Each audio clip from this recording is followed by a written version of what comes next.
Okay, so today we have an interview with Professor Mark Ungar. He is a PhD in criminal justice and political science. Professor Ungar is the head of the Department of International Relations at Brooklyn College, and he is in charge of many other classes and security classes as well, graduate center and colleges. Today's interview is going to be about international security issues in Africa and the Middle East, and the current events that are happening in the regions, and the role of the state, and external actors as well, such as the international organizations and multinational corporations, in stabilizing and destabilizing the weak states, or even though the well-structured and built states as a whole. So, Professor, how do you see the problematic, and how do you conceive it as a I would say that the big problem that these countries are facing today is fragmentation, where you have various forms of fissuring, division, conflict within the countries. And if you want to generalize, look at the Middle East and Africa, even Latin America and Asia, you see societies breaking down along ethnic or religious lines. So Libya, Egypt, you have ethnic differences, you have religious differences. Even within religion, you have conservative, liberal. Israel, other countries, the United States, you see divisions within the dominant religion, leading to serious political differences. Then you also have these divisions of civil society, where groups tend to be very weak because the lack of freedoms that they had for an authoritarian rule. So if you look at Mubarak or Gaddafi or any number of the dictators in sub-Saharan Africa, there wasn't a lot of room for civil society to develop its own organizations.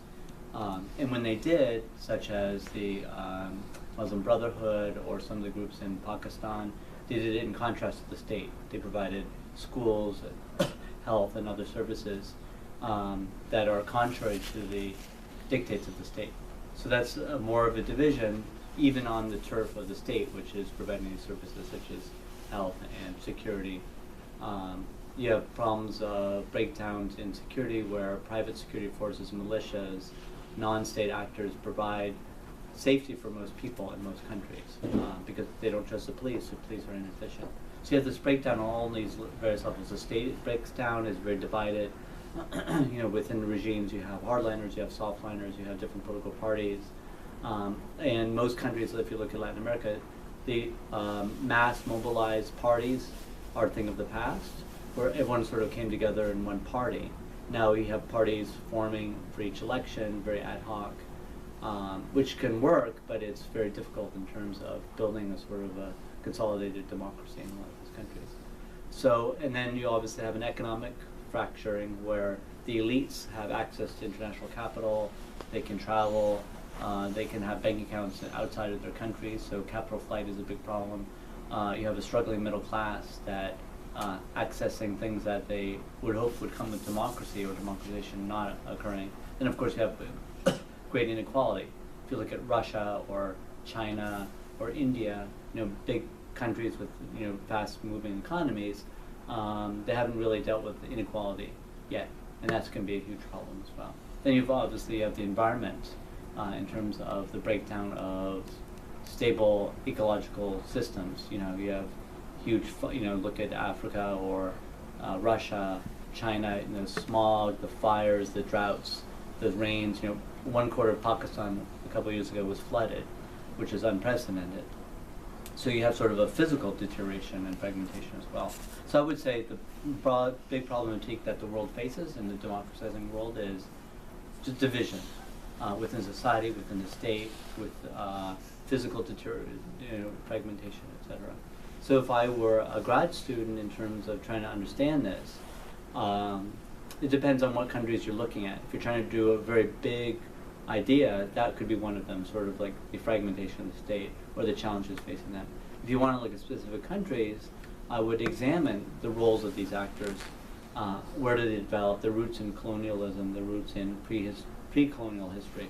I think one of the big things in collection political science is history, where you don't have a large understanding of what were the laws of the country before. If you look at Nigeria or Brazil or Indonesia, little sense of what those cultures were like before, even though they're ancient cultures. China is a good example, but it's a very powerful state. In other states with long civilizations, it's not the same.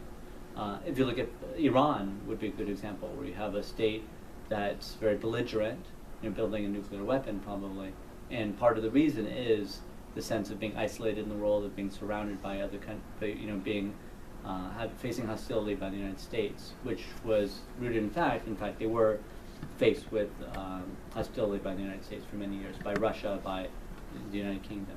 So you have look at history as well as what's going on in the current period. Okay. Do you think the international response to what is now called the narco-terrorism, the coalition between terrorist groups and criminal organizations such as contraband networks, should be resolved by violent means, as military intervention or police intervention, or is it an extension of a social problems happening in these countries and helping the emergence of new groups? Every time a group has been eliminated, there is a new group growing up. Yeah. So shouldn't we be focusing on state building rather than fighting or declaring a war against all these social dilemmas? Yeah, I mean that's in a way we need to state build, because the economic forces are way too powerful. In terms of, if you look at cocaine and heroin coming from South America and from Afghanistan, the primary sources, it's just so much money is being made and there's so much corruption within the producer countries and in the transit countries that there's just no way that we could ever stop it militarily. And the war on drugs in Latin America shows that very clearly. Where certain countries will be successful, like Colombia or Bolivia, in clamping down, but then just moves on to another country. So now you see Mexico, Central America embroiled in war with drug traffickers. On the other hand, building states is not politically viable. If you look at the United States now, if you think the Democrats are more likely to engage in state building, but yet the Obama administration, we don't have the money to do so or the political will to do so, given our histories in Afghanistan and Iraq. So the question is, what do you do? If you can't stop the economic forces and you can't state build, the question is having smarter policies in terms of focusing on the sources, alternative crop development, state building in a very targeted way. So instead of saying we're going to make Afghanistan more like a functioning country, what can we do in those areas in terms of fighting corruption, fighting the drug trafficking, and it's through better schooling, better policing in the areas. I wouldn't call it state building, I call it development in terms of supporting alternatives to drug trafficking. But it's not going to happen, it's going to take generations to do. Yeah, we heard a lot recently about good governance. That concept has been very broad in the international scene. What do they mean by good governance? Like westernizing states, making, giving the Western model of democracy, which is the alternative for good governance, or reforming states with respect and preserving their cultural and national identity. I think what that good governance should be, it's a big word that's used by international financial organizations and international governmental organizations, but I think the valid part of it is principles that everyone agrees to. If you look at Sub-Saharan Africa, China, Latin America, people want accountability. They want to make sure that the money that the government has is being spent towards services that people benefit from. And I don't think that crosses cultural lines, it crosses political lines. It's something that is part of government in any situation. And it stands apart from judgment in terms of what kind of government they should have. So in a way, it can be designed in a way that's effective without being manipulative or imperialistic, in the sense of tying aid to certain outcomes. So for example, the World Bank had a program in Chad that financed their pipeline. In return, that the money from oil would go toward health and education. I don't think that's anything, I think that's what most Africans would want, and yet the government wasn't able to do that. But it was a good idea, and I think it could be applied to other countries. It was applied to Madagascar, it's been applied in many countries in other regions, Latin America, for example. China is now cracking down on corruption. So corruption in which there is no transparency or accountability financially is harmful. It creates dangerous services, so you have buildings collapse during earthquakes, bad schooling, it creates a lack of legitimacy for the government. So instead of just being a Western notion, it's something that fits any kind of government and should be applied to them. And one last question: how do you see the current international response to criminal organizations, transnational criminal organizations?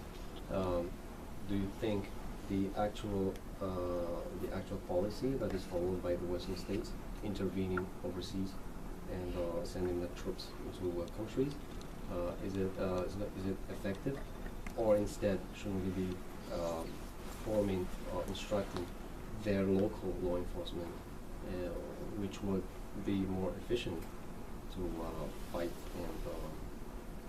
and stop these criminal organizations? On the one hand, you need, if you're dealing with armed groups, you need armed response. So you can't fight heroin trade or the cocaine trade just through non-military means. However, it has to be done extremely carefully. If you look at Bolivia, for example, the United States funded most of its eradication because of backlash by coca growers who were growing coca for non-cocaine use, and led to a Coca-Cola president being elected, that is the head of the coca union, and forcing the U.S. out. So it sort of was counterproductive in the sense that we overextended ourselves to the level where it created antagonism. In Afghanistan, the problem was where most heroin comes from. We were complicit with people who were growing poppy. Our goal was stabilization and political alliances and not anti-drugs. So we sort of looked the other way while these drugs were being produced.